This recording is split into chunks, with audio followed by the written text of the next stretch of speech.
दिनैनि समावहाय रायजो राजा आरो गाइसमोन आंनि इउटुब फेमिलि नोंथांमोनजों नैबे मोनसे इम्पर्टेन्ट खोथाखौ सावरायनो नागिरदों जे दिनै डेलिमिटेसननि फाइनाल ड्राफ्टनि गेजेरजों माखासे मैखोम बर' ओनसोलफ्रा दानख'जानानै एसटि रिजार्भ सिटनिफ्राय जेनेरेल सिटआव थांबाय आरो बेनिफ्राय दुखुनांथावसिन माथो बाथ्रा दं जोंनि मेगनावनो जोंनि आखाइयावनो जोंनावनो थाखानाय बुस्थुखौनो हलाहल लांनानै दोनहैबाय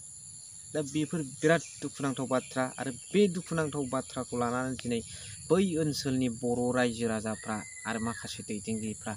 माबादि खुद्रिसारदों बेनि सोमोन्दै नोंथांमोनजों सावरायगोन बेजों लोगोसे फ्लिपकार्टआव मोनसे चन्दन सीड्स बेगर बिहरनानै गय बेगर फैनायखौबो नोंथांमोनजों दसे सावरायगोन बे इन्टारेस्टिं आरो बे लोगोसे आरो मोनसे इम्पर्टेन्ट खोथाया बेनोबाव दिनैनि तारिखआव रुंगुल बर' नङाब्ला दिनै इउपिपिएलआवहाय खोथा बाथ्रा बुंग्रा गैया होननाय बादि दिनै रुंगुल बर'आ सासे नावबाग्रा ओरै बारलाय सासे लिडार जानानै बियो माबादि खोथा बुंगासिनो दङ दिनै बिक्रम दैमारि आदानि सायाव देरहासार बसुमतारी एमसिएलएनि सायाव एलिगेसन लाबोदों बिथाङा हाग्रामा महिलारिखौ एमसिएलए इएमफोरखौ गोदो बुयोमोन होननानै बिथाङा बुंदों स' दिनै बिनि सोमोन्दै गुवारै नोंथांमोनजों सावरायगोन भिडिअखौ नोंथांमोना इन्जय खालामलांबाय थाबानो जाबाय खुलुमबाय hello everyone once again welcome back to the channel दिनैनि गोदान भिडिअ नोंथांमोन बयखौबो गोसो गोथारै बरायहरबाय लोगोसे आसा खालामो इसोरनि अननायाव नोंथांमोन बयबो मोजां दं स' दिनैनि भिडिअनि गेजेरजों नोंथांमोनजों सावरायगोन क्लिप्सखौ आङो नोंथांमोननि सिगाङाव होबाय थाला नोंथांमोना मिडियायाव टाच थायो हिसाबै मिन्थिखासिगौ जे दिनै बर'नि मैखोम बर' एरिया ओनसोल बनरगाव कनस्टिटुवेन्सिनि माखासे बिसिडिसिफ्रा एसटि रिजार्भ सिटनिफ्राय दानख'जानानै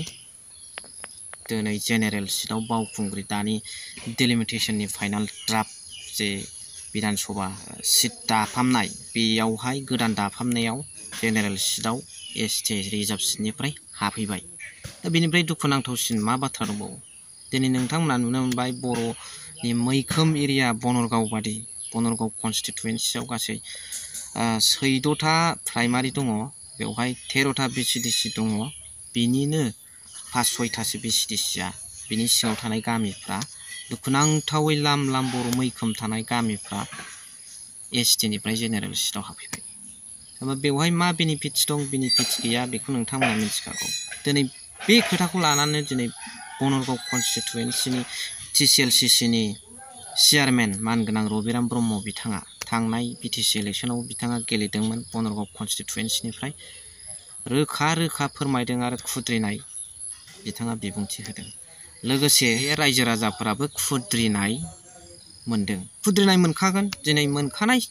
गावबागाव सुबिदाखौ जुदि मालायाव दानख'नानै लांजायोब्ला बे रोखोमनि डिभाइड एन्ड रुल पलिसिखौ दिनै सोर बाहायबाय थादों आरो दिनैनि समाव बेबादि एथ' अयनाय भाबै माबा मोनसे जासेयावबो दिनै बिटिआर गभर्नमेन्टआ माने सिरि बिथांमोनाथ' बुंनो हानांगौ माबा मोनसे अपोज खालाम हानांगौ बिथांमोननि मेगनावनो बिथांमोननि आखायावनो बिथांमोननि खाथियावनो दिनै बे जाथाया जानो मोनबाय दिनै मानो सिरि बेजों लोगोसे नैबे रुंगुल बर' बिथां जाय नाव बाग्रा ओरैनो आर्कि लाइफआव थानाय समाव बिथाङा जोबोद दावगादोंमोन बिथाङा गावखौनो गाव बिराद टेलेन्ट साननानै डिबेट बायदिसिना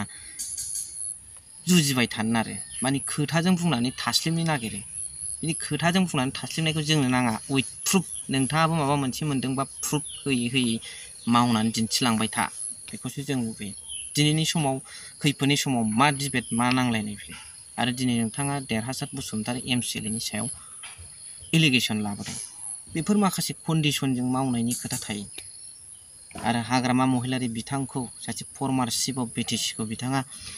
मा होनदों नोंथांमोना मिथिखासिगौ एमसिएलए इएमफोरखौ बुयोमोन होननाय बिथांनि बेफोर भाषणफ्रा दिनै बिथाङा राजनितिकआव हाबनानै